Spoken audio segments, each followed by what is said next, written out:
les chansons que Michel Berger et France Gall ont offert à la France sont dans toutes les têtes. Derrière leur musique, se cache un couple emblématique mais aussi empreint de douleur. La mélancolie de certains titres est d'autant plus forte quand on songe aux épreuves traversées par le duo, comme la maladie de leur fille Pauline. Mariée à Michel Berger en 1976, la chanteuse France Gall a donné naissance à Pauline, le 14 novembre 1978, premier enfant qui précède Raphaël, né en 1981. Une immense joie pour le couple qui se double ensuite de l'inquiétude car la fillette est atteinte de la mucoviscidose. Cette maladie génétique rare et souvent mortelle touche les voies digestives et respiratoires. Le chanteur Grégory Lemarchal a lui aussi été atteint par ce mal, décédant en 2007. Après avoir affronté la mort par crise cardiaque de Michel Berger en 1992, l'interprète de Résiste a dû faire face à la dégradation ensuite de l'état de santé de leur fille Pauline.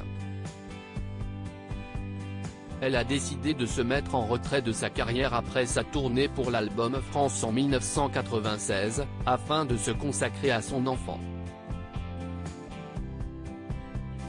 Le 15 décembre 1997, Pauline est décédée des suites de la mucoviscidose à seulement 19 ans. À partir de cette date, l'artiste a alors décidé de se retirer de la scène publique, s'installant au Sénégal. Elle dégageait quelque chose d'autre que les autres. Pauline Berger a dû apprendre à vivre avec la maladie, sa famille aussi. France Gall confiait avoir perdu son insouciance quand elle a appris que sa fille était malade. Paris Match avait dévoilé l'oraison funèbre qu'elle avait faite pour son enfant. Il n'y a pas, je dis bien pas, une personne qui ait croisé le regard de Pauline, même furtivement, qui ne sont pas arrêtés quelques instants sur elle. Elle dégageait quelque chose d'autre que les autres, elle n'était pas tout à fait comme les autres. Moi, je la trouvais extraordinaire mais c'était pour moi normal de penser ça. Une bataille judiciaire pour réunir père et fille avant de mourir. Pauline Hamburger, vrai patronyme de son père Michel Berger, avait émis un souhait à sa maman. Dans le livre Quelque chose en nous de Michel Berger d'Yves Bigot, le producteur Bernard Saint-Paul avait dévoilé les dernières volontés de la fille de France Gall et Michel Berger, la petite Pauline Hamburger qui se sait condamnée, fait un testament et dit à sa mère: je sais que je vais mourir, je voudrais être enterrée à côté de papa. Or, la tutrice de la mère de Michel Berger, Annette Haas, s'y refuse, obligeant la chanteuse à se lancer dans une bataille judiciaire.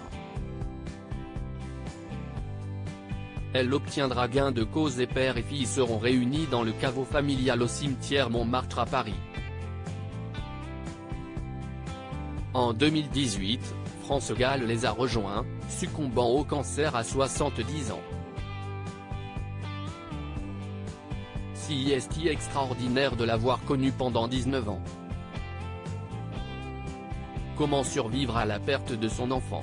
France Gall avait fait part de son bouleversant témoignage en 2015 sur D8, dans un autoportrait réalisé par Éric Guéret. J'ai tout de suite voulu être la maman qui réussit le plus au monde à survivre et à intégrer cette idée d'avoir perdu un enfant. De pouvoir, le plus facilement, vivre avec ça. Sinon, on est foutu, si on y pense, si on est dans le regret. Ma manière de penser, ça a été, si est extraordinaire de l'avoir connu pendant 19 ans. On me l'a reprise, mais on me l'a quand même donnée pendant 19 ans. Pour Michel, si est ça aussi que j'ai pensé.